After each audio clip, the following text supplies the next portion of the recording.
Hey guys, so I wanted to talk to you now about recovery. I shared yesterday very quickly some of the things that I am on post-surgery. So after my surgery. So they did give me hydrocodone, which I really do not like. I don't like to take it, although I have been taking it the past couple of days. So done with it now.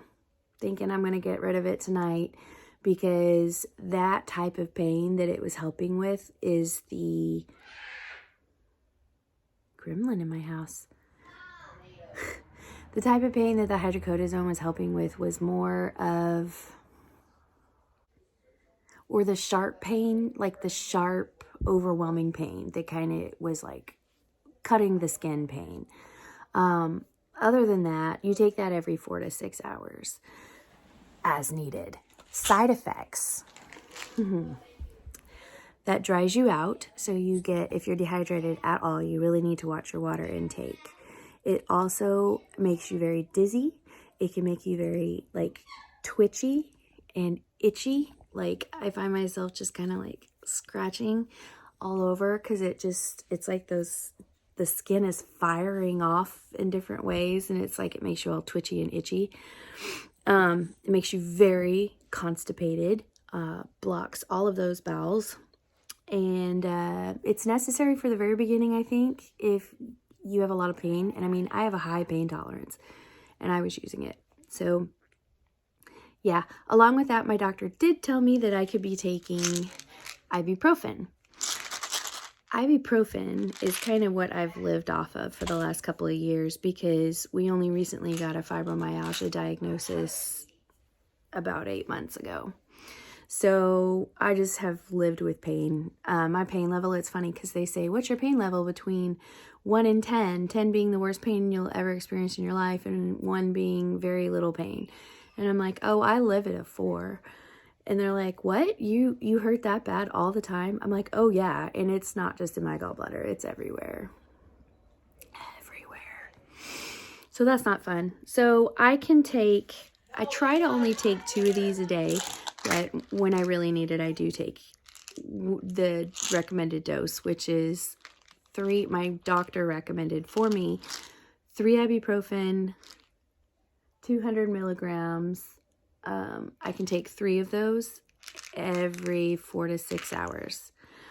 It's not easy on your stomach, so I have to watch that. The Gas-X. There's a lovely side effect from all of these procedures, and it is the simple fact that they pump you full of air. On a colonoscopy, they stick a pipe up there and they pump you up so they can look into all those little nooks and crannies.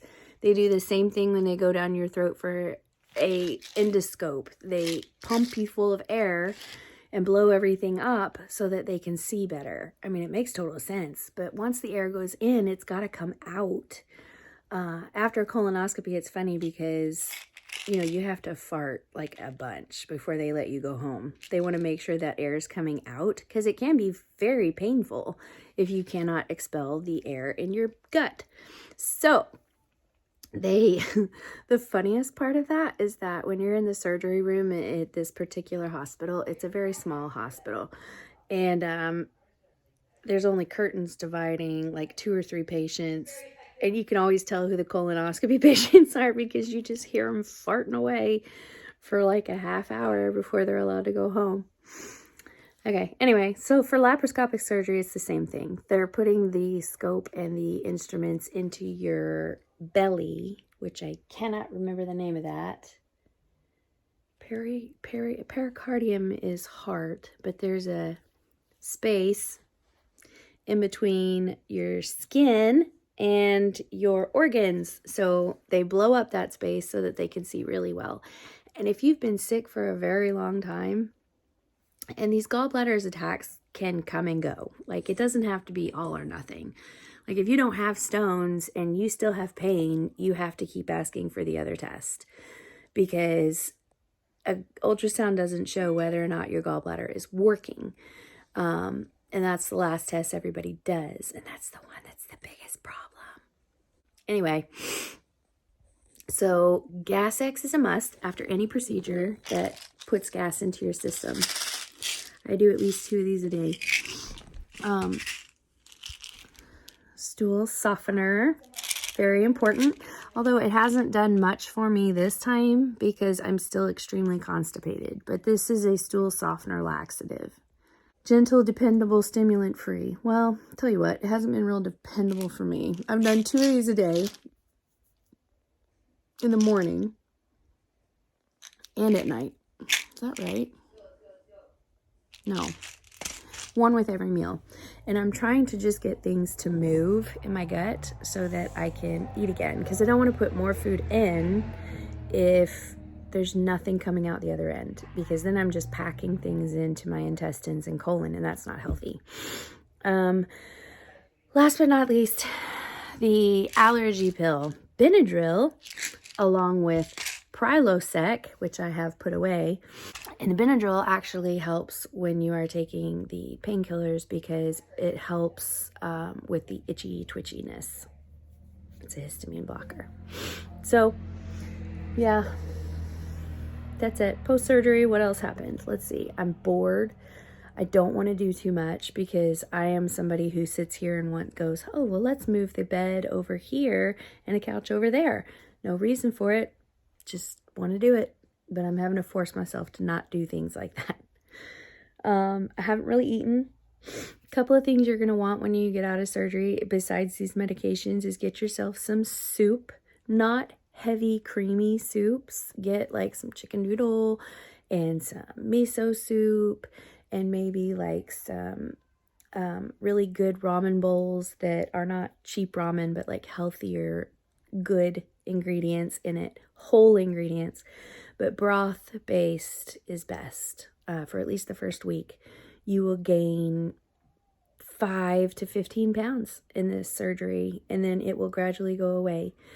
That will not be permanent. You will go back to eating normally, but you have to be aware that you're eating 6 to 8 meals a day. And when we say meals, it's not meals. It's a protein, a carb, and a fruit or vegetable.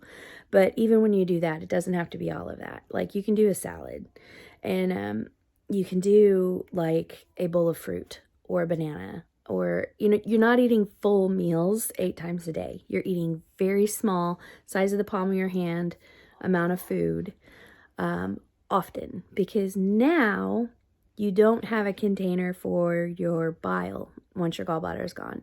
So now what happens is, instead of there being like a squeeze function, if this is your gallbladder and it's holding all that bile, when you eat and the food goes down, it triggers your bile to be squeezed and shot through these little ducts into your intestines.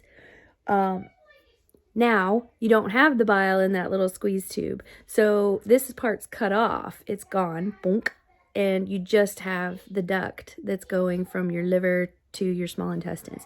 So instead of it being a faucet or a squeeze, like, okay, well, you get this concentrated bile to digest your food. That's great when it's working. Mine was going, instead of squeezing, it was going, ee, ee. And it was getting this sludge and grossness on the bottom of it, and it was getting infected. So that's gone. Now, instead of having a squeeze, we have a constant drip going down into our intestines all the time.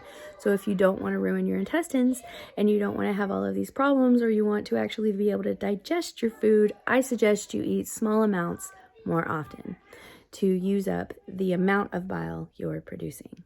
So once again, that was a lot of information. I think it was like 10 minutes. If you have any other questions, go ahead and message me. I was told that the recovery is 6 to 8 weeks. I'm starting to feel a lot more normal at day 4 now. I have a feeling that by day 7, I'll feel pretty completely normal, but I'll let you know. What have I eaten already? I've had a cup of soup since the surgery. Cup of soup. I tried to eat a salad. That didn't really work. I have had some broth, some tea. I've been drinking a lot of really healthy tea. I have, my nose is driving me. See, I'm already twitchy and itchy. It's just killing me. And I took it. It's the painkillers. But I got lemon and ginger tea. That is all that's in it, is lemon and ginger. I got lemongrass and ginger, and I got turmeric and ginger tea. So I'm going to be drinking on those. All those are good for your immune system and your digestive system. So I'll tell you if they help. Bye.